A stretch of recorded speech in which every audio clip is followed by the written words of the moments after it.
Viewers আসসালামু আলাইকুম, আশা করি সবাই ভালো আছেন। এটা হচ্ছে বিদ্যুৎ সুই নজেল 1/2 ইঞ্চি থ্রেড পাইপের সাথে টাইট দিচ্ছি জুবলি কলাম দিয়ে। টেপ মারাও শেষ। কিভাবে সেটিং করলাম সেটা আপনারা ভালো করে লক্ষ্য করুন, আশা করি সবার ভালো লাগবে।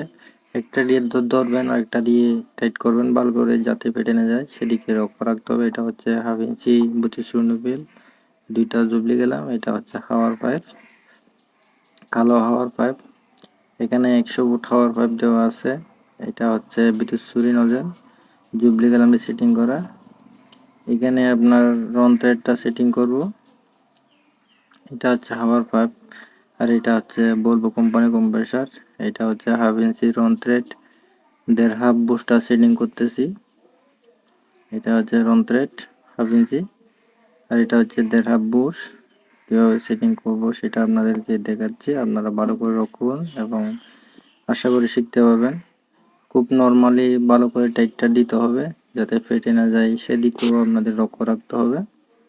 ফেটে গেলে কিন্তু হাওয়া লিক করবে, লিক করলে কম্প্রেসারে পানি উঠবে না, সেদিকে লক্ষ্য রেখে আপনাদেরকে কাজটা করতে হবে। আশা করি ভালো লাগবে। কিভাবে টাইট দিচ্ছি সেভাবে লক্ষ্য রাখতে হবে, অতি যত্ন সহকারে টাইটটা দিতে হবে যাতে ফেটে না যায়। বারবার বলতেছি এই কারণে, সেটা আপনাদেরকে খেয়াল করতে হবে। এই যন্ত্রেরটা এখন টাইট দিচ্ছি নিপুলের সাথে। এখন বুশটা টাইট দিব। এটা হচ্ছে 1.5 বুশ। যন্ত্রেরটা টাইট দিচ্ছি বুশের সাথে। আশা করি সবার ভালো লাগবে। ভালো লাগলে চ্যানেলটি সাবস্ক্রাইব করে বেল আইকনটি ক্লিক করে দিয়ে আমাদের ছোট্ট পরিবারের সাথে থাকবেন। আরও ভালো ভিডিও নিয়ে আসার জন্য চেষ্টা করব। ভিডিওটি ফলো দিয়ে রাখবেন। যারা না জানে তাদেরকে একটু হেল্প করবেন শেখার জন্য। এখন হাওয়ার পাইপটা আমরা বোরিংয়ের মধ্যে 1.5 ইঞ্চি বোরিংয়ের ভিতরে সেটিং করব। দেখতেছেন এটা হচ্ছে হাওয়ার পাইপ, 100 ফিট হাওয়ার পাইপ। হাওয়ার পাইপ দিয়ে প্রেশার ক্রিয়েট করলে আপনার কম্প্রেসারে পানি উঠবে। কীভাবে উঠবে পানি সেটাও আপনাদেরকে একটু পরেই দেখাবো। দেখতে থাকুন, ভিডিওটি স্কিপ না করে দেখতে থাকুন।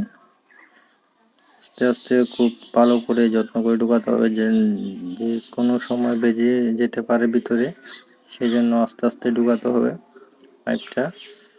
এটা হচ্ছে হাওয়ার পাইপ 1.5 ইঞ্চি বোরিং পাইপের মধ্যে কীভাবে সেটিং করতেছি সেটা আপনাদেরকে দেখাচ্ছি। 1.5 ইঞ্চি পাইপটা ওদিকে গেছে, যেটা আমার পা রাখছি দেখতেছেন ওইটা। এখন কীভাবে সেটিং এখানে টাইট দিব, 1.5 ইঞ্চি বোরিংয়ের মধ্যে হাওয়ার পাইপটা টাইট দিয়ে রাখবো। দেখতেছেন হাত দিয়ে একটু টাইট করে নিচ্ছে, এখন রেস্ট দিয়ে টাইট করে নিব ভালো করে। খুব স্লো সহকারে আস্তে আস্তে টাইটটা দিবেন। দেখুন কিভাবে টাইট দিচ্ছি। একটু বোরিংটা অন্ধকারের ভিতরে, এটা নিচ থেকে চারিদিক দিয়ে ওয়াল দেওয়া আছে, যেহেতু ওইখানে আগে ঘর করা ছিল সেই জন্য উপরে তুলে নাই, সেই জন্য এরকম। আশা করি সবার ভালো লাগবে। এইটা মূলত আপনার বোরিংটা হচ্ছে 150 ফিট। এটা হচ্ছে বিদ্যুৎ সুরি নজেল, এটার সাথে হাওয়ার পাইপটা সেটিং করব। একটু আস্তে আস্তে টাইট দিচ্ছি যেহেতু বেটে না যায়, সেজন্য। আশা করি সবার ভালো লাগবে। এটা স্লো মারতেছে সেই জন্য তুলে ফেলছি। এখানে এলবোটা সেটিং করলাম 1/2 ইঞ্চি এলবো। এটা হচ্ছে হাওয়ার পাইপ, পাইপটা দিয়ে সেটিং করলাম। এটা হচ্ছে 1.5 ইঞ্চি বোরিং থেকে যেটা টিউবওয়েলের জন্য লাইন আসছে ওইটা, এখান দিয়ে কম্প্রেসারের পানি উঠবে।